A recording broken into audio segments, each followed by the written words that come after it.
과연 우리는 그것을 찾을 수 있을까? 한참을 달려 좁고 굽이진 길에 접어들었을 때 그 차량이 드디어 멈춰섰습니다. 커다란 카메라를 메고 어디론가 향하는 남자.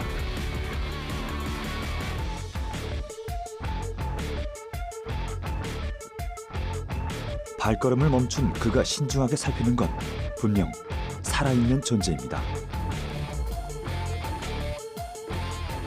쌍안경에 초점을 맞춰 바라본 그 시선 끝엔 지금은 사용하지 않아 잡초가 무성한 논만 펼쳐져 있을 뿐 어떤 움직임도 찾을 수 없는데요. 바로 그때 저 멀리서 철학의 숲을 가로지르는 움직임이 포착됐습니다. 자세히 들여다보니 새들이 있습니다.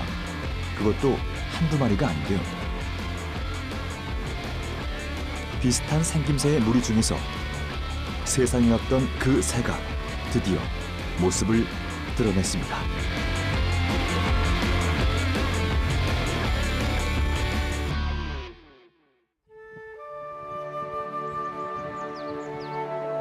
경상남도 창녕군에 위치한 국내 최대 규모의 늪. 이곳은 생명의 보고 우포늪입니다. 셀 수 없이 많은 동식물의 안식처이자 살아 숨쉬는 자연의 얼굴.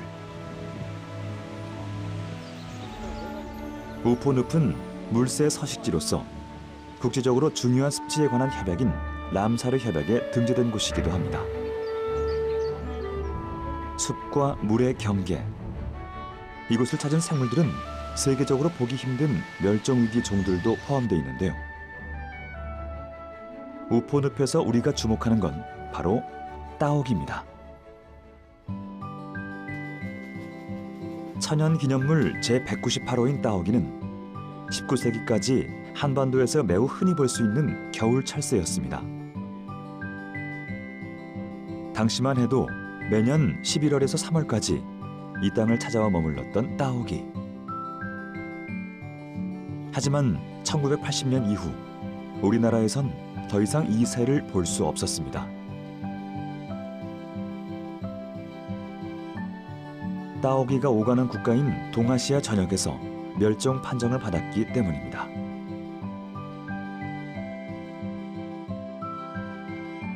엷은 분홍빛이 감도는 흰색의 따오기는 번식기인 여름이 되면 목 부분의 피부에서 검은색의 기름 성분을 분비합니다.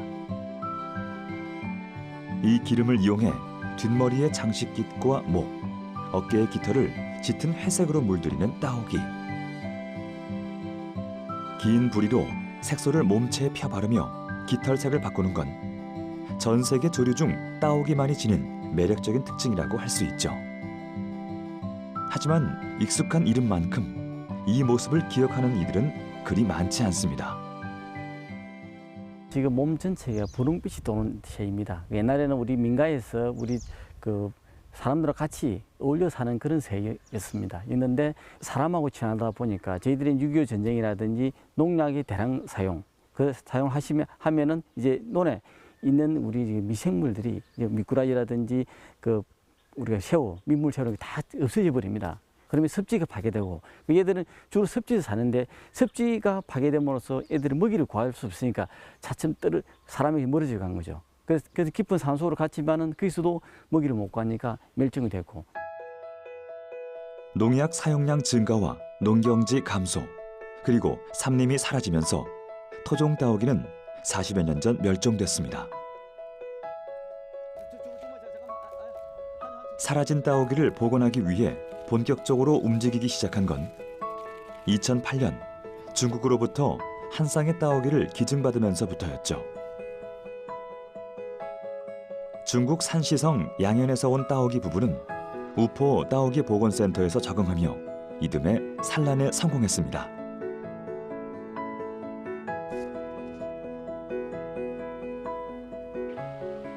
알을 깨고 나온 이 새끼 따오기는 토종 따오기의 새로운 시작을 알렸죠. 일명 따오기 아빠라 불리는 이성봉 과장. 우포 따오기 보건센터가 토종 따오기 복원의 시작점이라면 그는 중국에서 온 2마리의 따오기를 360여 마리까지 키워낸 따오기 프로젝트의 핵심 인물입니다. 10년이 넘는 시간 동안 따오기를 이 땅에 되살리려는 그와 팀원들의 노력은 우리나라의 따오기 복원 노하우라고도 할 수 있죠. 그때 그 당시에 2010년도에 한상 중에 앙컷이 이제 원래 따오기는 밤에는 햇대 위에서 잡니다. 땅바닥에서 자면은 엄청 위험한 상황인데 그런 경우가 있었는데 그걸 중국과 일본에 물어보니까 거의 한 90% 죽을 확률이 많다. 그걸 저희들이 속에 사람이 품듯이 해가지고 그 24시간 동안 매달렸습니다. 국가 정상들끼리 선물인데 그 선물을 한 마리 죽어버리면은 이제 따오기 보면 끝나버리니까 그에 대한 압박감이 상당히 많았고. 우포 따오기 보건센터에선 따오기의 인공 복원 사업을 진행하고 있습니다. 알을 깨고 나온 따오기를 마치 사람처럼 인큐베이터에서 보살피는데요. 직접 만든 이유식을 사람 손으로 먹인다고 하는데 그 횟수가 하루에 8번, 그렇게 45일을 반복해야 합니다.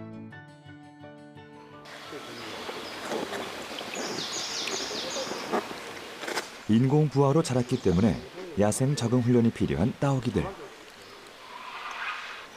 비행 훈련과 사냥 훈련, 그리고 사회성 훈련 등을 거치며 따오기들은 야생으로 돌아갈 준비를 합니다.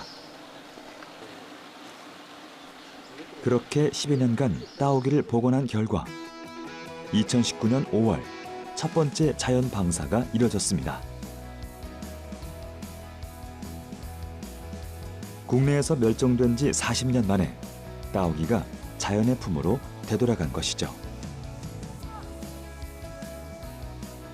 방사한 총 40마리의 개체 중 현재까지 25마리가 야생에서 적응하며 살고 있는 것으로 밝혀졌습니다.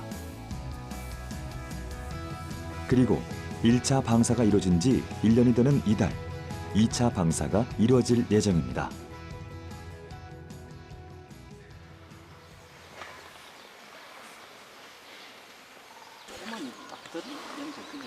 부화부터 방사까지 부모의 마음으로 따오기를 품어왔던 이들. 2차 방사를 앞두고 이성봉 과장과 김성진 박사는 마음이 복잡합니다. 혹시나 새롭고 낯선 환경에서 적응하지 못하면 어쩌나.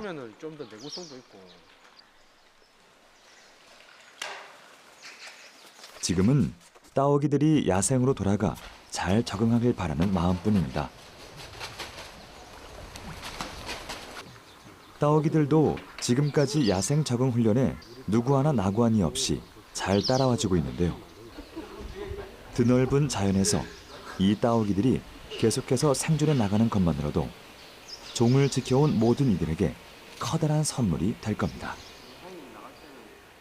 방사했을 때 기분은 솔직히 두렵고 이게 만일에 걱정이 다 앞섰습니다. 만일 방사했는데 우리가 그 40년 만에 그 멸종된 것을 우리가 복원하는데 그만큼 환경이 안 따라줍니다. 지금 현재는 우리나라에서는 우리가 우포늪이라는 것이 특성상 우리 생물종이 많이 보존되어 있다지만은 그래도 우포늪을 벗어나면은 전체가 이제 우리가 생물들이 없기 때문에 그다음에는 우리가 또 그 10년 동안 열심히 키우는데 또 방사를 하니까 우리 품을 떠나잖아요. 품을 떠나 아쉬움도 상당히 많으죠.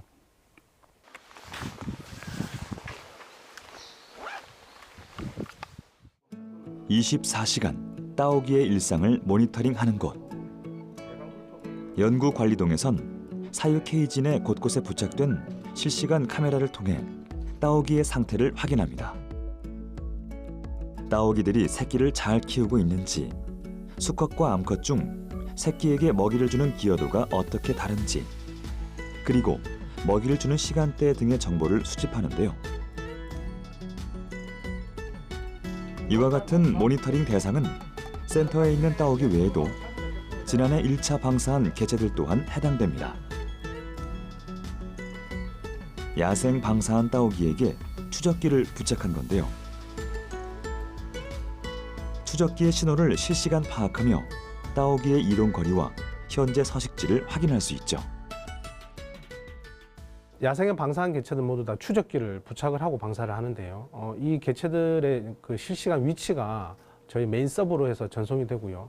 사무실에서는 이 개체들이 위치하는 장소가 어느 지역인지 어떤 장소들인지를 저희가 파악을 하고 산에 있는지 뭐 논에 있는지 또는 하천에 있는지 이런 것들을 파악하고 있습니다. 현재 지금 주로 파악하고 있는 거는 잠자리로 이용하는 장소들, 그런 장소들을 주로 파악을 하고 있고요. 현재 아직 번식기가 끝나지 않은 상황이기 때문에 이런 잠자리로 이용하는 지역들이 향후에 둥지를 틀 가능성이 대단히 높은 지역들입니다. 그래서 이런 지역들을 먼저 우선적으로 파악을 하고 있습니다. 추적기의 신호만 확인하는 것이 아닙니다. 김성진 박사는 매일 따오기의 서식지를 찾아다니며 야생에 적응한 따오기들을 추적 관찰하는데요. 우포늪 중에서도 논 형태의 습지를 좋아하는 따오기를 찾아 곳곳을 돌아다니지만 무리를 지어 다니지 않고 홀로 사냥을 하는 따오기를 포착하는 일은 쉬운 일이 아니라고 합니다.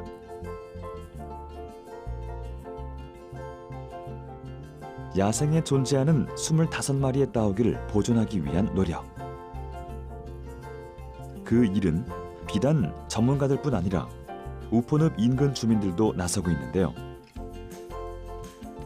우포늪과 따오기 전문가들 그리고 주민들이 함께 토종 따오기를 지키고 있는 것이죠.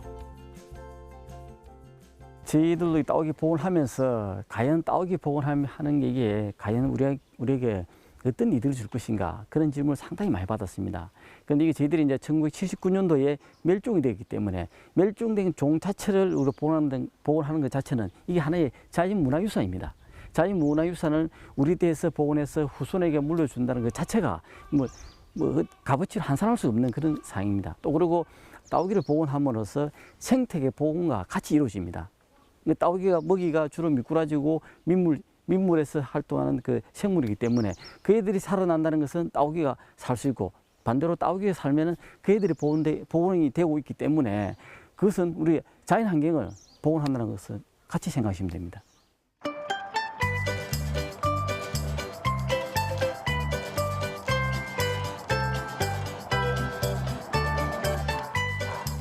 사라진 종을 복원하는 또 다른 곳. 반갑게 인사하는 굵은 목소리, 꼬리를 세차게 흔들며 사람과 교감하는 이들은 바로 삽살개입니다. 색깔도 털의 길이도 제각각이지만 분명 삽살개라 불리는 품종. 천연기념물 제368호인 삽살개들을 이렇게 한꺼번에 볼 수 있는 이곳은 경산의 삽살개 육종연구소입니다. 삽살이라는 이름의 뜻은 귀신이나 애군을 쫓아내다인데요. 그 이름만큼 성격이 대담하고 용맹한 삽살개는 한반도의 토종개로서 사람과 수천 년을 함께 해온 친근한 존재이죠. 그래서 저희 연구소에서는 첫 번째는 보존을 잘하는 거, 원래의 혈통을 그대로 보존하는 게 첫 번째 목적이고, 두 번째는 이제 과학적인 연구 재료로 활용도 하고, 그리고 이걸 잘 업그레이드 시켜서 애견 문화적으로 우리가 자랑할 만한 문화 자산, 문화 유산을 만드는 거, 그게 이제 삽살개 육종 연구소에서 하고 있는 일입니다. 우리나라 진짜 개의 원모습, 토종개의 모습은 조선시대 그림에서 볼 수 있거든요.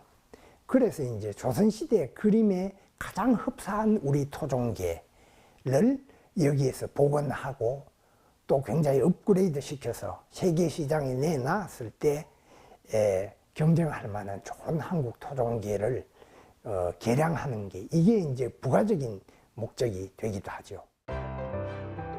조선시대 그림에 등장하는 토종개들. 토종개의 원형을 찾기 위해 민화를 수집하던 하지홍 박사는 귀가 누워있고 꼬리가 들려 올라갔으며 털색이 누런색, 검은색, 또 얼룩무늬가 공통적이라는 것을 알아냈습니다. 아주 오래전부터 이 땅에 자리 잡은 우리의 개들 중에 삽살개가 있던 겁니다. 고생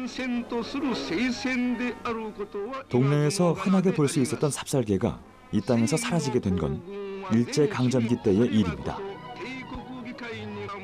일제는 1938년부터 1945년까지 한반도 토종개의 가죽과 털을 군수품으로 이용했습니다.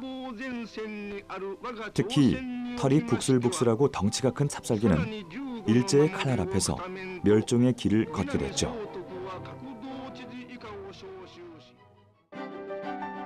이후 사라진 삽살개를 복원하기 위한 노력이 수십 년간 이어지고 있는데요. 과학기술의 발전으로 유전학적 분석이 이뤄지면서 품종 간 뒤섞인 삽살개의 혈연 관계를 분석할 수 있게 됐습니다. 특히 DNA 칩 분석법은 개체들의 염기 서열 정보를 단시간에 파악할 수 있는 도구로 활용되고 있죠. 이와 같은 유전 정보를 이용해 품종마다 지니고 있는 고유의 특성을 분석할 수 있게 됐고, 그 결과를 삽살개 육종에 적용하며 보다 우수한 혈통을 선별할 수 있게 된 겁니다. 저희가 지금 유전체 시대에 살고 있는데, 유전체라는 의미는 모든 유전 정보를 알 수 있는 시대거든요.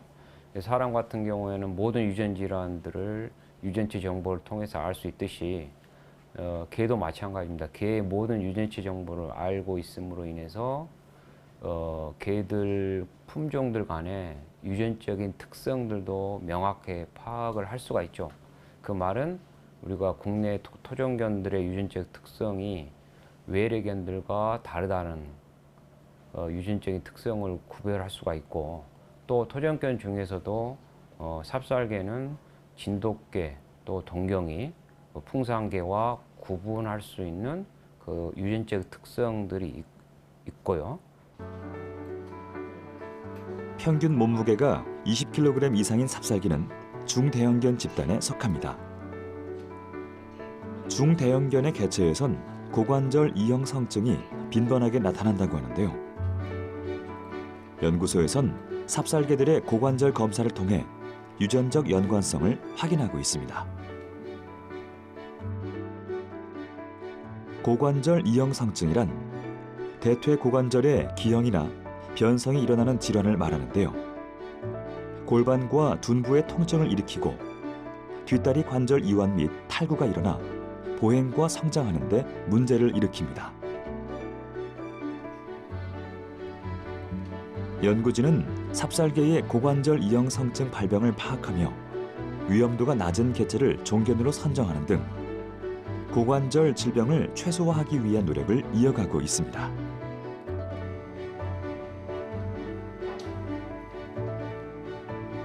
우수 종견의 지표로 사용되는 것 중 대표적인 항목으로는 정의 활성도를 들 수 있습니다. 각 개체마다 채취해 놓은 정액을 보관해 두었다가 활성도 검사를 통해 수태를 못 시키는 수컷의 정액에 어떤 문제가 있는지 확인하거나 부모 자식 간의 정자 활성 유전 여부를 파악할 수 있는데요. 이 항목만으로 우수 종견을 선별하는 것은 아니지만 최종적으로 선별한 개체들의 경우 정액을 채취해 동결 보존함으로써 필요시 이들의 유전자를 활용할 수 있습니다. 보통 동결 보존이라고 하면 반영구적인 보존입니다. 그래서 저희가 언제든지 관리만 잘한다면 해동을 해서 꺼냈을 수 있습니다. 그래서 뭐 예를 들어 우수 종견이 나중에 사망하거나 문제가 생겼을 때 저희가 그 유전자를 활용하고 싶다 하면 그때 또 꺼내서 새로운 자손을 번식시킬 수 있습니다. 그리고 또 혹시 삽살개 재단에 뭐 재난이나 사고 같은 게 발생해서 번식이 힘들어져서 복원을 해야 한다. 그럴 때 저희가 재료로서 사용할 수 있습니다.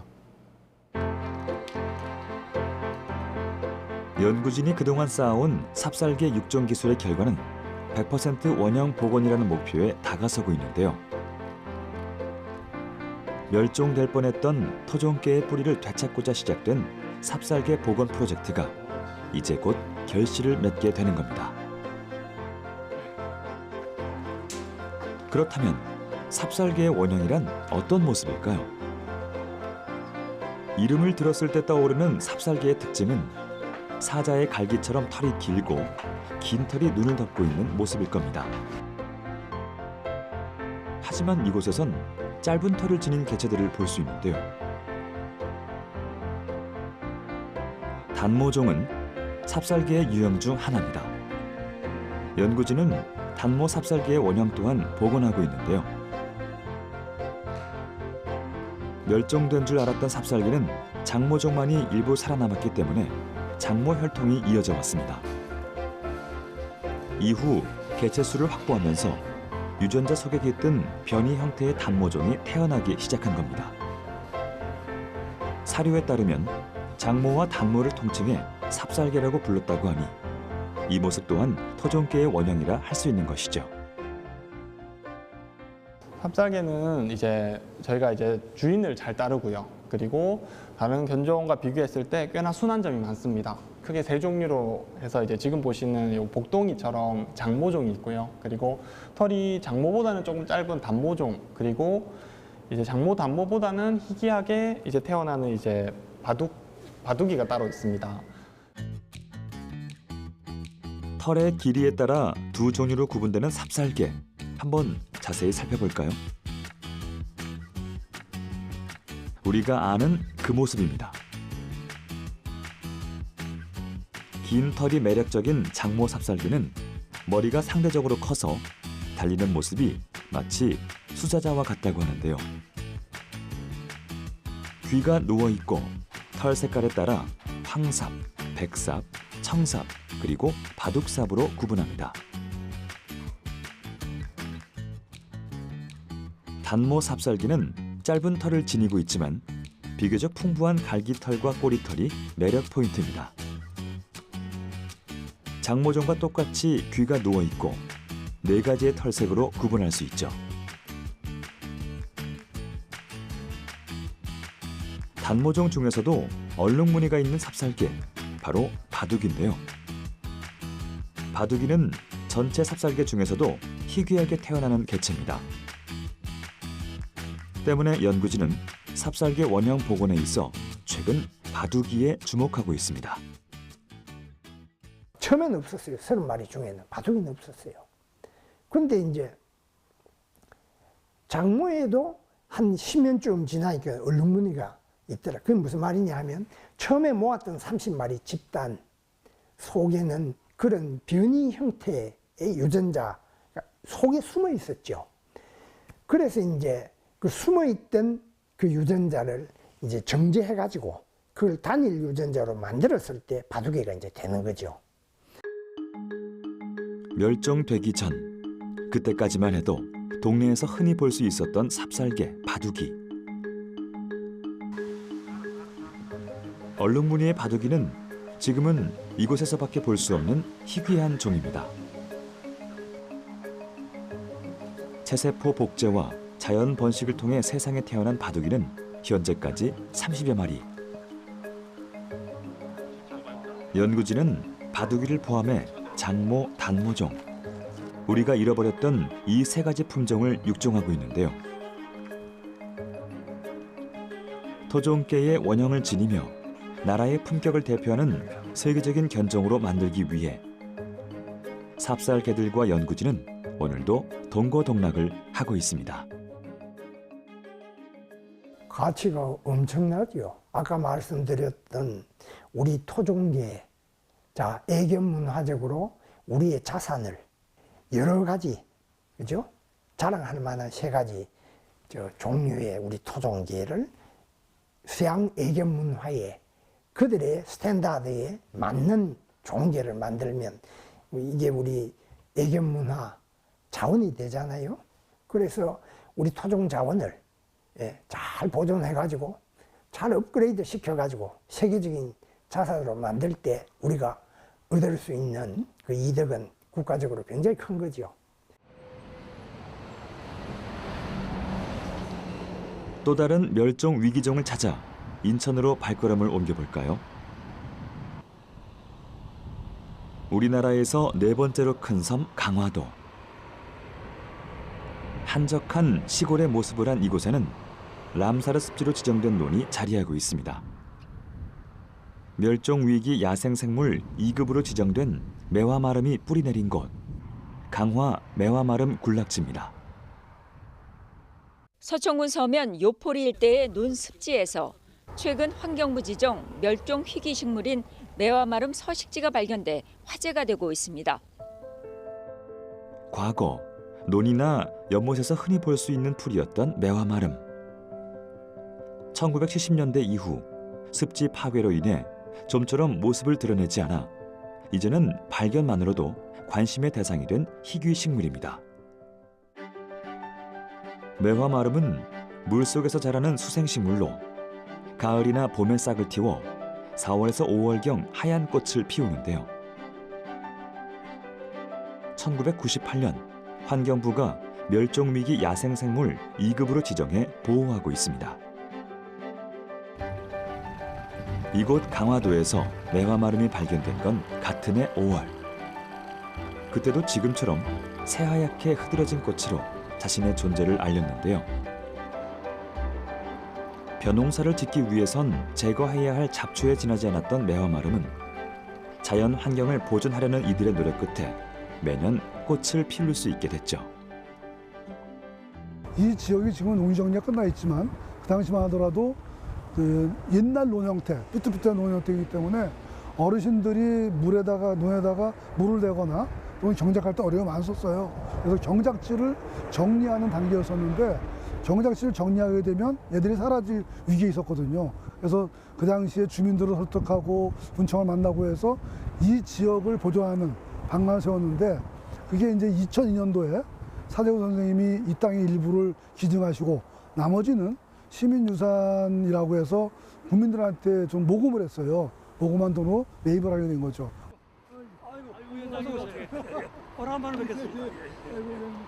올해도 어김없이 우리를 찾아온 매화마름. 참 열심으로 관심 가지고 그 모습을 담기 위해 매화마름을 지켜낸 주역들이 오랜만에 한자리에 모였습니다. 매화마름은 주로 서해안을 따라 생장하는 것으로 알려져 있는데요. 이곳 강화 군락지의 경우 경지 정리로 사라질 위기에 놓이기도 했죠. 하지만 지역민이 농경지 일부를 기증하겠다는 의사를 밝히며 매화마름 군락지 보존 활동에 속도가 붙기 시작했습니다. 군락지 보존을 위한 시민들의 모금이 이어졌고 마을 주민의 협조를 통해 약 3,000제곱미터에 달하는 매화마름 군락지를 보존할 수 있게 됐죠. 그렇다면 지역민은 어떻게 이 작은 꽃을 지켜낼 수 있었던 걸까요? 그 방법은 매화마름의 생장 환경에서 찾아볼 수 있습니다. 매화마름은 본래 습지에서 자라는 식물로 논에 항상 물이 차 있거나 축축해야 합니다. 동시에 제초제나 농약으로부터 자유로워야 하죠. 마을 주민들은 친환경 농법으로 농사를 지어 매화마름이 생장할 수 있는 최적의 환경을 조성했습니다. 그리고 지역민이 힘들게 지켜낸 자연유산이 그 모습을 잃지 않도록 꾸준히 모니터링을 하고 있는데요. 군락지를 보존하고자 노력한 결과 매화마름과 함께 살아가는 생물들이 하나둘 돌아오며 생태계를 회복해 나갔고 매화마름은 농민들과 공생해 나갈 수 있었다고 합니다. 추운 걸 좋아해요. 좀 있으면 더워지고 모내기 할 때는 얘는 이제 더위에 견디지 못하고 이제 이렇게 꽃이 피고 결실을 맺어서 이제 녹습니다. 물에 누렇게 죽어갑니다. 그때 이제 모내기를 합니다. 시간차 공생 관계, 서로 비료가 돼주는 관계. 예, 그러니까 우리가 질소 순환이라 그러죠. 동물과 식물의 관계도 질소 순환이 있어요. 탄소 순환도 있고. 동물이 이제 볼일을 보죠. 볼일을 보면 식물은 그걸 먹고 자라고 그걸 또 동물이 먹죠. 그렇게 순환하는 관계인데 여기서는 이제 스스로 순환을 벼와 함께 하고 있다 이렇게 생각하시면 됩니다. 지역 주민인 사재구 씨는 매화마름을 위해 자신의 농경지를 내어주었습니다. 매화마름 역시 우리가 지켜야 할 하나의 소중한 생명체이자 생태계 보존을 위해 꼭 필요한 존재임을 알게 됐기 때문인데요. 한 사람 한 사람의 노력이 모여 이뤄낸 강화 매화마름 군락지. 2008년에는 람사르 논습지로 이름을 올리는 결실을 맺기도 했습니다. 처음에 매화마름 이 보존이라 해서 그 쓸데없는 풀을 뭘 보존하냐고 여기뿐만 아니라 이 너머 주변에 아주 많이 퍼져 있더랬지. 근데 그 사람들이 참 자연환경을 파괴하니까 점차적으로 그 환경에 안 맞고 해가지고 이렇게 보존할 수 있도록 이렇게 조금 남은 거지. 그전에는 아주 뭐 지천으로 많았던 거야. 근데 이거 사람들이 잘못 오염시킨 바람에 이게 멸종이 되는 건데 그때부터 내가 관심을 가진 거지. 그리고 그 전에 수십 년 동안 이것이 이 논에서 나서 자라서 매화마름이 잠시 자리를 빌린 이곳은 가을이 오면 황금빛 벼가 익어갈 것입니다. 그리고 따뜻한 봄이 돌아오면 또다시 하얀 꽃으로 뒤덮일 텐데요. 그 옛날 매화마름이 그러했듯 이곳을 지키는 매화마름은 깨끗한 환경을 살아가며 건강한 생태계의 지표가 되어주겠죠.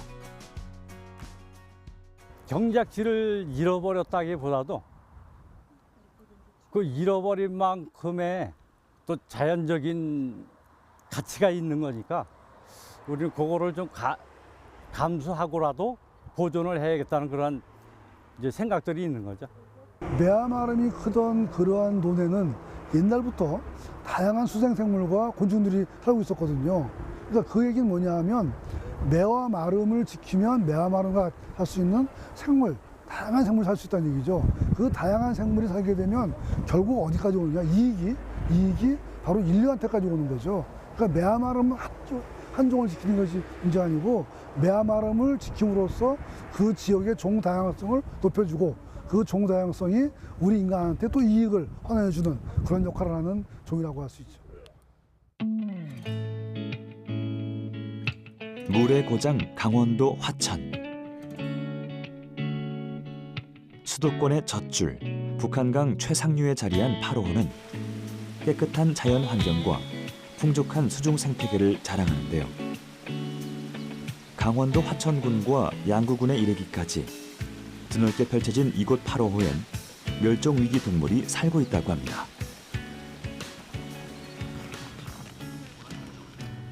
8호호 일대를 탐사하고 있는 두 사람. 주머니 속 자를 꺼내 무엇인가를 측정하더니 이내 자리를 옮기고 맙니다.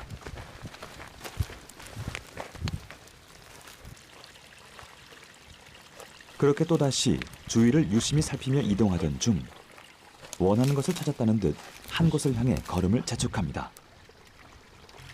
도착한 곳에 자리하고 있는 건 다름 아닌 야생동물의 배설물인데요. 이들은 지금 멸종 위기에 놓인 한국 수달을 보호하기 위해 그 흔적을 찾고 있습니다. 수달이 이제 뭐 아시겠지만은 바다, 뭐 강, 계곡, 뭐 이렇게 저수지 뭐 이런 곳 물이 있는 곳 이제 물이 있는 곳에 사니까 저희도 이제 이렇게 호수에 수달이 살 만한 곳에 와가지고 지금 이 지역에 수달이 살고 있는지 어떤 수달이 뭐 얼마나 정확하게는 알 수 없지만 뭐 대략적으로 뭐 얼마 정도 수달이 있겠다라는 그런 수달 서식에 대한 그런 흔적 조사를 하는 거거든요. 흔히 사람들은 수달이 물속에서 생활한다고 생각하지만 이는 수달이 물을 좋아하기 때문에 생긴 오해라고 합니다.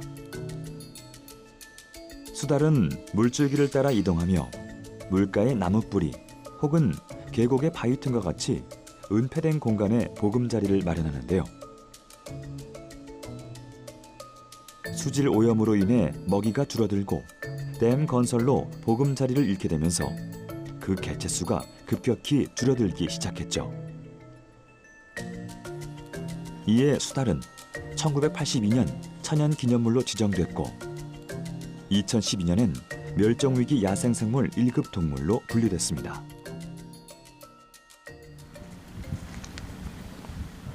이곳 8호호 일대는 수달이 좋아하는 깨끗한 물이 있고 주먹이인 물고기 또한 풍부합니다. 그래서인지 이곳에선 종종 수달의 흔적이 발견되곤 하는데요. 이렇게 모래 언덕이 쌓여 있는 것도 수달이 다녀갔다는 증거라고 합니다. 모래를 쌓아 배설하는 습성이 있는 수달이 이곳에서 잠시 쉬어간 것으로 보인다고 하는데요. 이러한 흔적들을 통해 수달의 서식 여부와 생태 환경을 확인할 수 있습니다. 수달의 흔적이 수달 연구의 중요한 데이터인 셈이죠.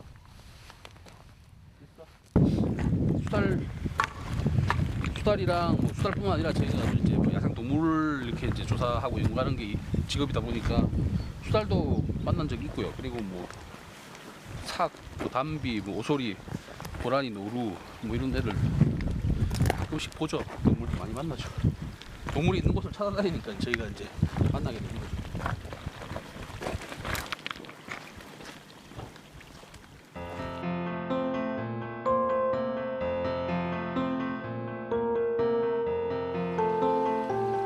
이제 수달을 조금 더 가까이 만나볼까요? 나무집 사이로 빼꼼히 고개를 내밀어 주변을 살피는 수달.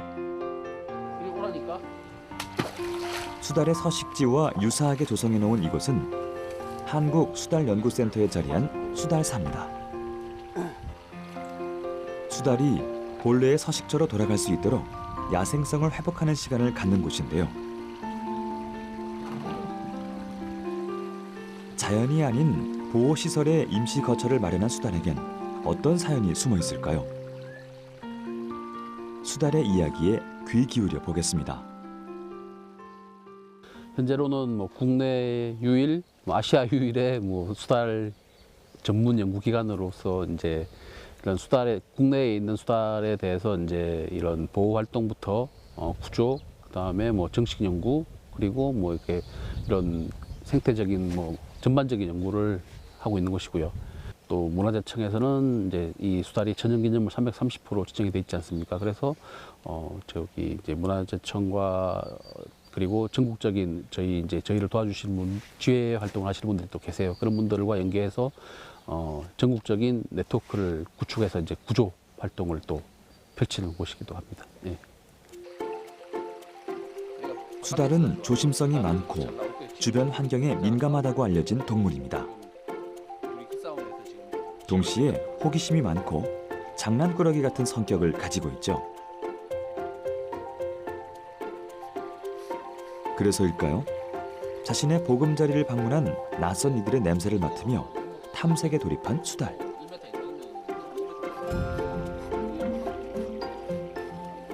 현재 센터에는 이 수달을 포함해 총 15마리의 수달을 보호하고 있는데요. 대부분 어미를 잃은 새끼 수달이라고 합니다. 장마철, 불어난 물에 휩쓸려 가다 극적으로 구조된 아이들인데요. 물에 떠내려가 익사하거나 다른 야생 동물에 의해 생명을 잃지 않도록 구조해 임시 보호를 하는 것이죠. 수달을 보호하는 기간은 솔직히 일정하진 않은데 일단 실제로 저희가 봤을 때 보통은 이제 뭐 구조되어 오는 애들이 이제 한 3개월, 생후 3개월 애들이 많아요. 그런 애들이 많은데 그런 애들은 이제 저희가 한 1년에서 1년 반 정도 해서 이제 생후 2년 정도가 됐을 때 1년 반에서 2년 정도 됐을 때 방사를 하는 걸 원칙으로 하고 있거든요. 그리고 지금 뭐 있는 애들 중에 10년 되는 애들도 있는데 그런 애들은 너무 어릴 때 와가지고 이제 사람을 아예 따른다든지 그리고 뭐 다쳐서 와가지고 자연 상태에서 자기가 독립적으로 생활을 못 한다든지 뭐 그런 애들은 이제 어쩔 수 없이 저희가 그냥 데리고 있는 거거든요. 일단 실제로 구조 개체는 2년 정도, 2년 내지 3년째 됐을 때는 방사를 하는 걸로 이렇게. 수달의 먹이를 준비할 시간입니다. 수달은 기본적으로 물고기를 좋아하지만 메기와 같이 비늘이 없거나 적은 물고기를 더 선호한다는데요. 물고기로 가득한 수조에서 수달이 한 번에 먹을 수 있는 양만큼만 옮겨 담으면 식사 준비는 끝. 이렇게 준비한 먹이를 줄 때도 기본적으로 지키는 수칙이 있다고 합니다. 살아있는 먹이를 일정 시간에 이거를 정해놓고 밥을 주게 되면은 얘네가 이제 그 시간에 나와갖고 사람을 기다리고 있거든요. 근데 여기 있는 애들은 이제 다시 자연으로 돌아갈 애들이어가지고 밥을 줘도 아침 일찍 줄 때 있고 뭐 밤늦게 줄 때도 있고 해가지고 이제 사람이 오면은 먹이를 먹는다는 걸 모르게 하려고 이제 이렇게 무작위로 주고 있습니다.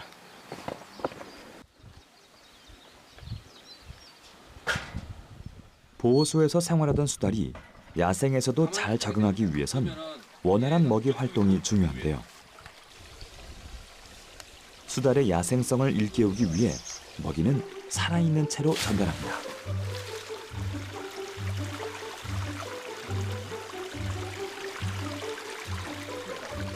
물고기 사냥의 명수답게 금세 먹이를 손에 넣은 수달.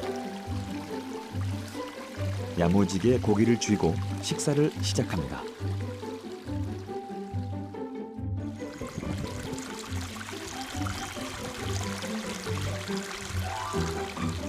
수달은 귀여운 모습과 다르게 상위 포식자에 속하는 육식성 동물인데요. 조류와 양서류, 그리고 곤충에 이르기까지 그 먹이도 다양합니다. 국내 먹이사슬 가장 위층에서 건강한 생태 환경을 조성하는 역할을 담당하고 있는데요. 세계 자연보전연맹에서는 이런 수달을 해당 지역의 수질 건강도를 판단할 수 있는 수환경 지표종이라 보고하기도 했죠. 연구진은 보호하고 있는 수달이 먹이를 먹는 것을 관찰하며 기록합니다. 이 데이터는 수달 서식지 탐사를 통해 얻은 시료와 함께 한국수달보호연구에 활용된다고 하는데요. 과연 이러한 데이터들로 어떻게 수달을 지킬 수 있는 걸까요? 그 비밀은 연구실에서 확인할 수 있습니다. 수달보호연구는 수달의 개체수 증가와 맥을 같이 하는데요. 수달의 배설물은 아주 좋은 연구 시료가 되어주죠. 배설물 분석을 통해 식습관은 물론 유전 정보를 확인할 수 있기 때문인데요. 전국 단위로 채취해온 배설물을 분석해 데이터베이스로 구축해 놓는다면 암수의 성비를 맞추는 등의 방법으로 수달의 증식을 꾀할 수 있다고 합니다. 이 친구가 어떤 걸 먹었는지 그리고 이걸 통해서 어떤 어류나 어떤 먹이를 선호를 하는지 알 수 있습니다. 이 수달이 암컷인지 수컷인지 이런 것도 알 수 있어가지고 그 지역에 뭐 수달이 뭐 가족 단위로 생활을 하는지 아니면 단독으로 생활하는지 이런 것도 알 수 있어서 지금 현재 우리나라에 살고 있는 수달에 대한 중요한 데이터베이스가 되고 있습니다. 수달의 개체수를 늘리기 위해선 수달을 안전하게 방사하는 것만큼 중요한 것이 있습니다. 바로 모니터링이죠. 육지와 하천을 오가며 생활하는 수달은 GPS를 사용해 위치를 추적하는 데 한계가 있는데요. 연구진은 센터를 거쳐간 수달들에게 초음파 탐지 센서를 심어놓고 장비를 활용해 서식 여부를 확인합니다.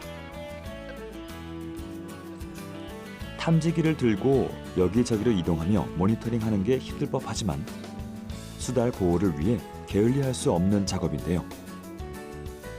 또 다른 탐색지를 찾아 이동하던 중 반가운 수달의 흔적을 발견했습니다. 야생 수달의 배설물입니다.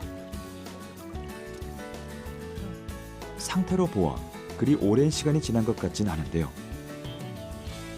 서둘러 설치해놓은 카메라를 확인하는 두 사람. 과연 수달의 모습이 포착됐을까요? 영상 확인 결과 수달사로 이어진 물길을 따라 수달이 그 모습을 드러냈습니다.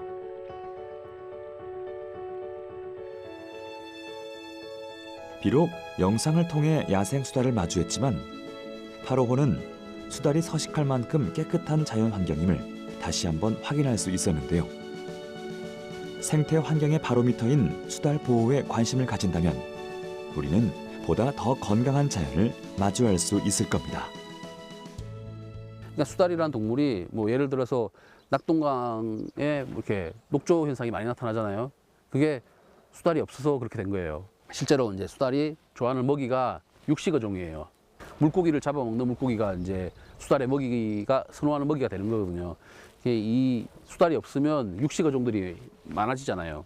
초식 어종들이 이런 이제 식물성 플랑크톤이나 동물성 플랑크톤을 먹어야 되는데 이 중간 단계의 식물성 어종들이 사라져 버렸기 때문에 이 플랑크톤이 넘쳐나는 거죠. 그러다 보니까 이제 녹조 현상이 생기는 거죠. 수달이 있음으로 해서 이런 하천 생태계 자체의 건강성을 유지시켜주는 그런 중요한 역할을 하고 있다는 걸 아시고 이 보존을 같이 좀 도와주셔야 될 것 같습니다. 예. 언제부턴가 소리 없이 자취를 감춘 생물들. 그러던 어느 날 사라진 동식물이 하나둘 제자리를 찾아오기 시작했습니다. 종을 복원하고 보존하기 위해 오랜 시간 애쓴 이들의 노력이 있었기에 가능했던 일인데요. 이를 통해 우리는 더 나은 환경과 미래를 기대할 수 있게 됐죠. 농민분들하고 같이 이렇게 동행해서 저희가 이제 사업을 진행을 할 건데요. 농민들이 실제적으로 이렇게 사업에 참여하실 수 있도록 저희가 만들어가는 그런 정책들을 꾸준히 좀 발굴해야 될 걸로 보입니다. 복원은 보존이 아닌 생물의 또는 생태계의 위기를 막아주는 방법 중 하나다 이렇게 생각하고 있습니다.